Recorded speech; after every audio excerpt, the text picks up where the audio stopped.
Once we express our uniqueness and stop condemning everybody else for expressing their uniqueness because it differs from what we think they should be doing.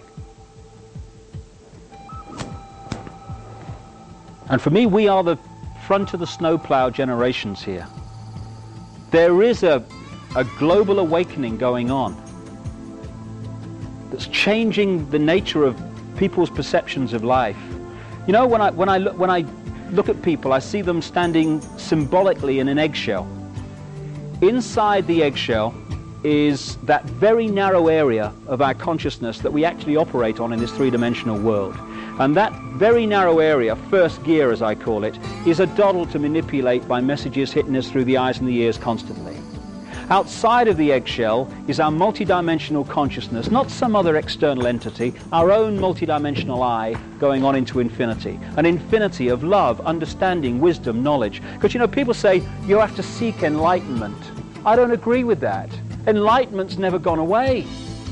Enlightenment is sharing exactly the same space as ignorance. It's just on a different vibration, that's all. What I feel, my view anyway, we need to do is not seek enlightenment, but remove the barriers that are keeping enlightenment out. And that is the eggshell. An eggshell made up of fear, guilt, resentment, lack of self-esteem, I can't, limited imagination of ourselves. Fear. And when that starts to crack, and it's cracking for more and more people, multidimensional self starts to get access to reconnect with first gear self. And at that point, we start to perceive ourselves and life very different. Symbolically, I feel that what's happening is there are vibratory changes going on around the planet as a natural course of human evolution, which are cracking this eggshell, this low vibrational energy that is our prison. And so the light, if you want to call it that, the multidimensional self, the infinite self, is starting to get in and reconnect with this self. Suddenly, and I get 2,000 or 3,000 letters a year now from people of all walks of life, increasingly from around the world, and the same experience is being experienced by all these different people. And that is, they're saying, I'm seeing myself in the world very differently. Why haven't I seen it before? It's so obvious. Because now the eggshell's cracking, and it's not first gear that's making the perception process in this world, it's multidimensional self. We're becoming whole again. We're becoming what we really are, but have forgotten we are. The front of the snowplow generations are taking from our parents and grandparents, not because they're bad people, because they're just passing on their programming, we all do, which are basically about run with the herd, don't cause trouble, keep your head down, and as the Japanese have a saying, don't be the nail that stands out above the rest, because that's the first one to get hit. Love that one. And we're passing on to our, not just our children, but to ourselves, because this is a really here and now thing, thought patterns that say, you be you, whatever you is, and respect everyone else's right to be them. And the people between that and that are our generations. If we can let go of our own fear, we can remove fear from the world. Because the world is merely the sum total of human imagination of ourselves. When we change our imagination of ourselves, what we call the world dramatically changes. The world is just a second-by-second physical replica of the human mass imagination of ourselves.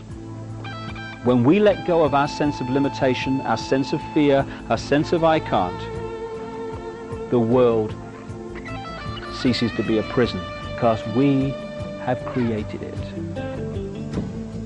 There's a wonderful singer in this country, a German called GrEENZILLA, who, it's a lovely song, which goes, we are the power in everyone.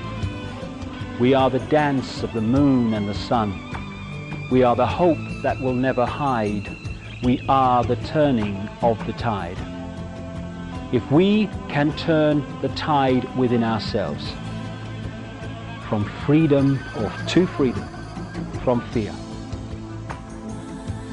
then we turn that tide outwardly in the planet. And all it is, like everything else, is a choice. A choice between fear and love. That's all it is. We can choose to be frightened. We can choose to hate. It's a choice. Or we can choose not to fear. And we can choose to love. Not love on the basis of I love you if I fancy you, darling. But I love you because you exist. I love you whatever. I love you without condition. And if we want to change the world, it has to start with self. Fear, anger, hatred, condemnation, dictating what other people should be, that's the world we got. That's the prison. But paradise is waiting. It's a thought, an attitude away. That's all it is, a choice away. Love. We love each other and love the world. Our lives are fundamentally changed and the world is fundamentally changed.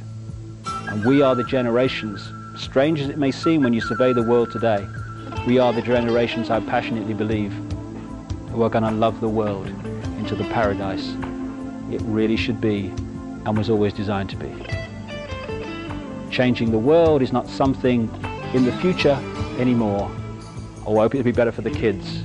It's here and now. We're going to see it happen. Another song, the chorus of which I'll finish with. Love can build a bridge between your heart and mine. Love can build a bridge. Don't you think it's time? More and more people across this planet are screaming yes to that question. And we are the generations who are going to love the world to a paradise. Thank you very much.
Wrapped in fear, we're further away from love, thinking we were near.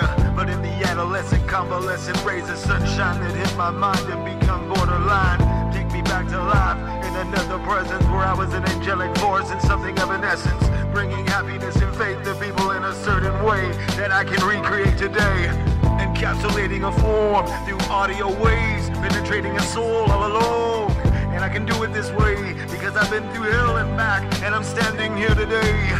Now I never knew love, but if I had to guess, it'd be the rising of a dove into the sunlight, render a free society in a world stripped of fear, right?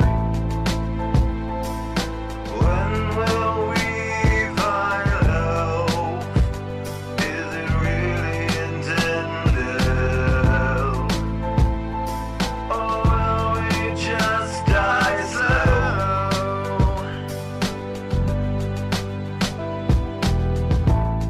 Thinking of my daughter's life, she's only 9 years old, wondering if she'll be free in life, get a fair shot in life, like me and you did as kids growing up and shit, right? Like that it won't change, crying in the mirror, wondering if I could change and do shit differently. But take a look in my eyes, I don't think I would, G. My life is carefree, I've always lived this way, a little edgy. And if you wanna cross and talk shit and question my decisions, test me. Encapsulating a form through audio waves, penetrating a soul all alone. And I can do it this way because I've been through hell and back, and I'm standing here today. Now I never knew love, but if I had to guess, it'd be see the rising of a dove into the sunlight, render a free society in a world stripped of fear, right? When will we find hope? Is it really intent? Or will we just die slow?